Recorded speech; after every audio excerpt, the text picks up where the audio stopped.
Hello chaps, welcome to John Robson Guitar Tuition once again. As always, I do hope you're well. Now then, today, following on from the last video I put up, which was showing you how to connect your guitar to your PC so that you could record yourself playing to a backing track, I thought it would be an idea to show you how to actually create the backing tracks. I'll probably do more videos in this series showing you how you can get more sophisticated with this, but we're looking at real basics here for people who've never done this kind of thing before. What you're going to need is a piece of software called Chord, and there's a link in the description box below where you can download it from. I believe it costs €29 and you get a 14-day fully functioning trial period, so you can try it for 2 weeks before you decide whether you want to pay the €29 for it. It's a piece of software that I use all the time to create quick backing tracks to practice with, or maybe to just do a rough sketch of a tune that I would end up developing further. So without further ado, let's have a look at how you use it. Right then, let's open Chord, and this is what you see when you launch the program. The way you build an accompaniment in Chord is by stringing together pages of chords. You can see here that we're on page 1, and if I hover the mouse next to it I get a little plus symbol, which means I can add another page after this one, which we'll be doing shortly. Each page can have either 8 or up to 8 bars or up to 16 bars in it, simply by toggling between the two options like that. And let's do a 12-bar blues in the key of A, which means I don't want to be starting on a C chord. What I do then is right click in that bar, change chord, and we're going to go to A7, being the first chord in a 12-bar blues in A. Next chord I want is a D7, so I can click into the next bar after that. Once again it defaults to a C chord, and I just change that to D7. Then I want 2 bars of A7, so click into the next bar, choose A7, and I could just add the next bar of A7 in exactly the same way, but one handy little feature is that if you hover the mouse over the left hand side of the chord, you can stretch that chord out to fill as many bars as you want.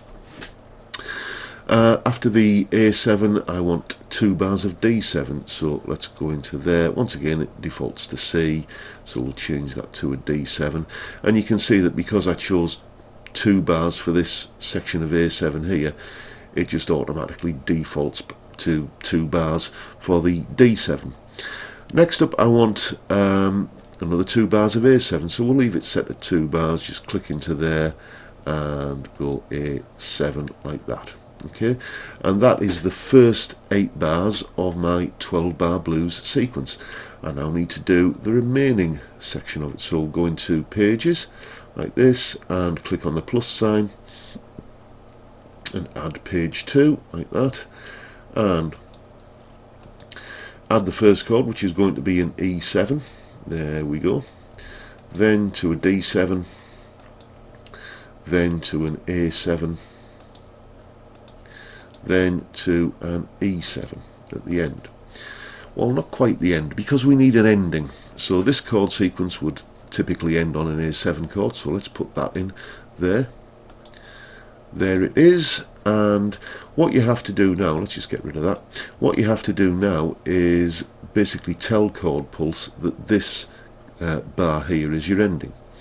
So if you hover the mouse just above where the bars or the chords are, you see you get these little things called arrangement points, and what I'm going to do is right click on this one here, which is right at the beginning of that bar of A7 like that, and I get a menu, and what I'm going to choose here is drum, break and sustain bass and chords, which basically means that the drums will stop and the bass and the chords will just kind of sustain for the length of that bar, effectively creating an ending. Right, now the style. Okay, If you click on this menu here where it said style, you see we've got a whole bunch of different types of genre that we can choose from. You can sort them by name or the tempo or the time signature, and they're also kind of listed by genre up here. What you'll probably do is experiment with a few of these here and find the ones that you prefer and stick with them. That's what I did. So we're going to go on to here, and this is a fairly decent one for putting the blues together, shuffle. So we've selected that, and shuffle always defaults to 140 beats per minute, which is a bit fast for what I want to do here. So I'm just going to go into the tempo menu like that and go to 100 beats per minute. Now if we go back to page 1, and what I'll do now is, we don't want this to repeat, we just want it to end on that ending that I've created. So we go to the repeat thing here, this little repeat option, and select it so that it says repeat off. And now we have our 12 bar blues accompaniment, which sounds like this.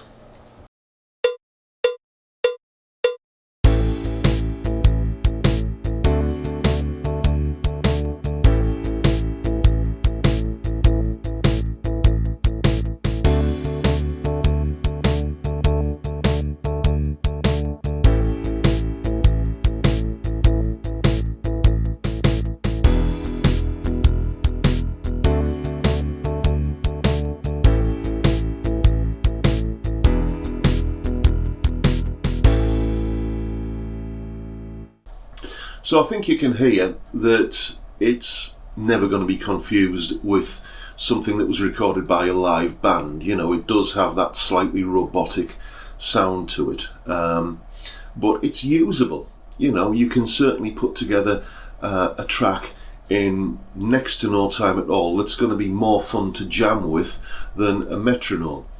In fact, I tend to regard chord pulse as being a bit like a metronome that also can give me some chordal accompaniment. And the one drawback that chord pulse does have is that you can't output the audio as an MP3 from it. But there is a way that you can record the output using our old friend Audacity. Okay then, here's our 12 bar blues track that we created earlier, and you can see that I've saved it under the name 12 bar blues demo. What we need to do now is record the output of this chord pulse session so we can save it as an MP3, and we're going to use Audacity to do that. And so we'll go into that, and we need to mess with these settings here a little bit to get this to work. So what we do is this menu here, which currently says MME, we drop down and choose the one that says Windows WAS, which if the menu box were wide enough you would see that it's saying Windows WASAPI, WASAPI. That's the one we need. Next thing we need is to set this menu, the one with a little microphone next to it, to the option that corresponds with our speakers. Now Audacity does sometimes get a bit confused between speakers and headphones. This is basically my Tone Lab output, which, as we covered last time, is the audio interface that I'm using, as well as my amp simulator. Basically we want to record the output of our sound card, whatever that might be on your system, so we'll hit that. Sometimes when you do that, this menu here defaults to mono, so we don't want that, so let's make sure that's set to stereo. Now if I press either this button here or the R button on the keyboard, we will start recording whatever the output of the sound card is. So let's hit that and then scroll to our chord pulse session, hit play, and we get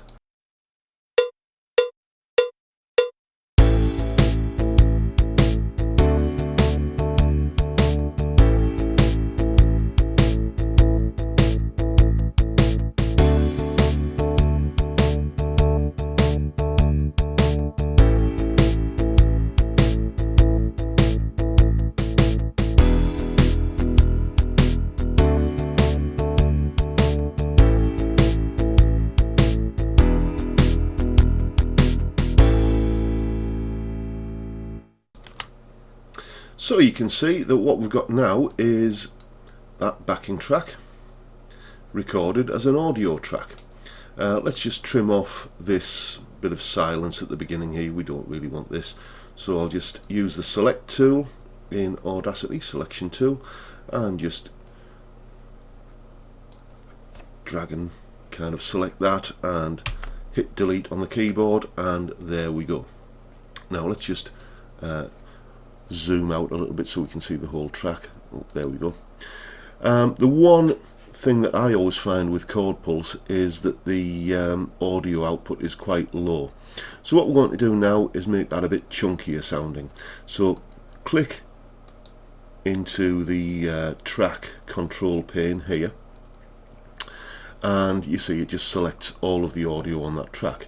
Now go to the effect menu and choose amplify, and as long as you don't have this box here ticked where it says allow clipping, then it will detect the maximum amount of amplification that it can apply without beginning to clip and distort. So we'll just do that, we'll hit OK, and now we have a nice loud backing track that we can simply go file, export audio, and we'll just bung this into the folder that I'm using at the moment, and let's just call this 12 bar blues demo, and hit save, and there we go. We now have a finished jam track that we can drag and drop into Audacity anytime we want to play along with it. And there you have it. That's how you can use Chord Pulse and Audacity to create some, you know, okay sounding, usable jam tracks. Certainly good enough to practice along with, and as I said earlier, to be able to flesh out a basic idea for a chord sequence that you may end up developing into a full tune. Next time I'll start taking a look at how you can use some virtual instruments in a little bit more sophisticated DAW in order to start creating some slightly more realistic sounding backing tracks. And with that, I'll wish you all a good day. Oh, but before I do, yes, just an update on Guitars for Good Causes. The guitars are arriving today at some point, so I shall probably start doing the review on them and the unboxing and everything tomorrow. If you're not sure what Guitars for Good Causes is, there's a link in the description below to a GoFundMe campaign where you can donate so that I can buy guitars to review on this channel. And when I've reviewed the guitars, they then get auctioned off with the proceeds going to Zoe's Place, which is a baby hospice in Middlesbrough, which provides palliative, respite and end-of-life care for children under 5 with terminal illnesses. So a very worthy cause. I'm not making a penny out of this, I'm just doing the reviews that you guys seem to like so much. And I'll just mention before I finally do go that if you want some tailored one-to-one guitar tuition, then give me a shout via the details at the end of this video. If you live on Teesside in the northeast of England, you can come along for a face-to-face lesson, or if you live anywhere else in the world, you can have a lesson via Skype, and whichever way you have your lesson, the first one is free. So with that, I'll bid you all a good day and look forward to seeing you next time when hopefully I shall have a couple of guitars to show you. Bye for now, folks.